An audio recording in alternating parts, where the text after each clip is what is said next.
حکومت نے جو آج کچھ علماء کرام کا اجلاس بلایا ہے، یہ در حقیقت ملک میں علماء کو آپس میں تقسیم کرنے کی ایک سازش ہے، اور ہم ان علماء کو بھی اپنا علماء سمجھتے ہیں، اپنے احباب سمجھتے ہیں، اپنے صف کے لوگ سمجھتے ہیں۔ لہٰذا ایک بات تو بڑی واضح ہونی چاہیے کہ ہم اگر دینی مدارس کے حقوق کی جنگ لڑ رہے ہیں اور دینی مدارس کی آزادی کی جنگ لڑ رہے ہیں، تو وہ صرف اپنے 5 بڑے تنظیمات کے حوالے سے نہیں، بلکہ ملک کے ایک ایک مدرسے اور مدرسے میں پڑھنے والے ایک ایک طالب علم اور پڑھانے والے ایک ایک استاد کی آزادی کی جنگ لڑ رہے ہیں، ان کے حق کی جنگ لڑ رہے ہیں۔ اور قرآنی علوم ہوں، حدیث کے علوم ہوں، فقہ کے علوم ہوں، اس سے متعلقہ علوم ہوں، ان کا تحفظ وہ ہم اپنا فرض سمجھتے ہیں۔ مدارس اسی لیے قائم ہوئے تھے، آج نہیں۔ جب انگریز نے قرآن و حدیث کے علوم کے خلاف نیا نصاب قوم کو دیا تو ہمارے اکابر نے اس کے مقابلے میں دینی مدرسہ قائم کیا۔ آج پوری دنیا میں وہ پھیلا ہوا ہے، ہر طرف، ہر محلے میں، ہر گاؤں میں اس کی شاخیں موجود ہیں، اور وہ ایک مستقل حیثیت اختیار کر گیا ہے۔ ہاں، ہم ریاست سے تصادم تو نہیں چاہتے، ہم تو رجسٹریشن چاہتے ہیں۔ وہ ہمیں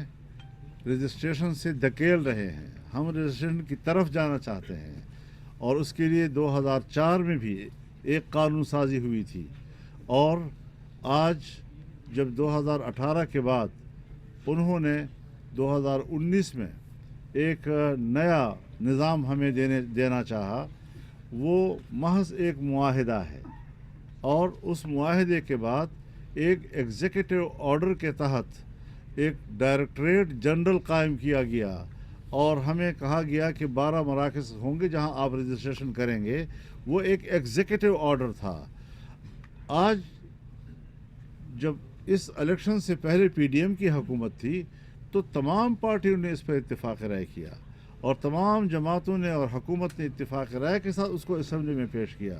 اس کی پہلی خواندگی پر کوئی اختلاف نہیں ہوا، اتفاق رائے سے پاس ہوا۔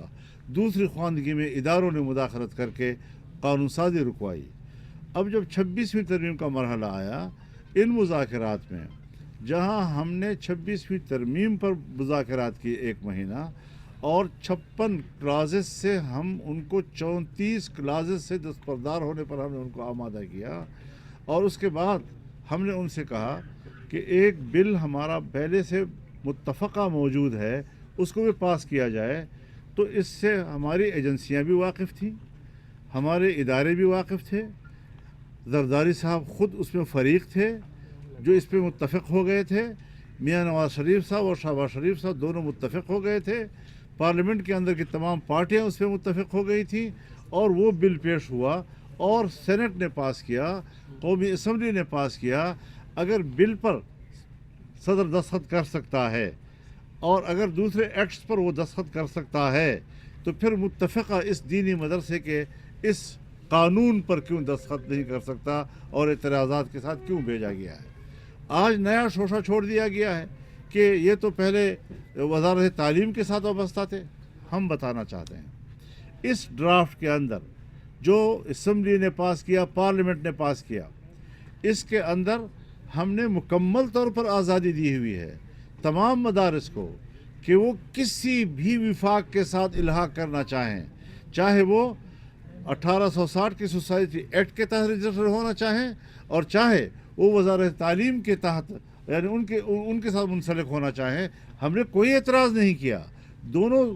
اطراف آزاد ہیں، ہر مدرسہ آزاد ہے اس حوالے سے۔ تو پھر آج کیوں اس کو تنازع کی طرف اٹھایا جا رہا ہے؟ علماء کے مقابلے میں علماء کو لایا جا رہا ہے، قوم کو گمراہ کیا جا رہا ہے، مدارس کے طلباء اساتذہ کو ایک عجیب سی کیفیت سے دوچار کیا جا رہا ہے۔ کوئی اضطراب نہیں ہے،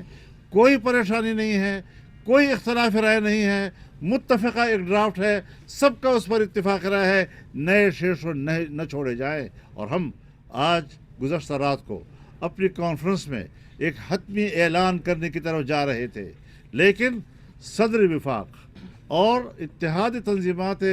مدارس دینیہ کے سربراہ مفتی محمد تقی عثمانی صاحب کی طرف سے اطلاع آئی کہ 17 دسمبر کو انہوں نے تمام اپنے اتحاد تنظیمات کا اجلاس بلا لیا ہے۔ ہم نے اس کے لیے روک دیا اس فیصلے کو، اور ہم چاہیں گے کہ تمام تنظیمات کے باہمی مشاورت کے ساتھ ایک متفقہ موقف اختیار کیا جائے۔ اس متفقہ موقف کے ساتھ ہم اگلے فیصلے کریں گے انشاءاللہ۔ مولانا صاحب اس کے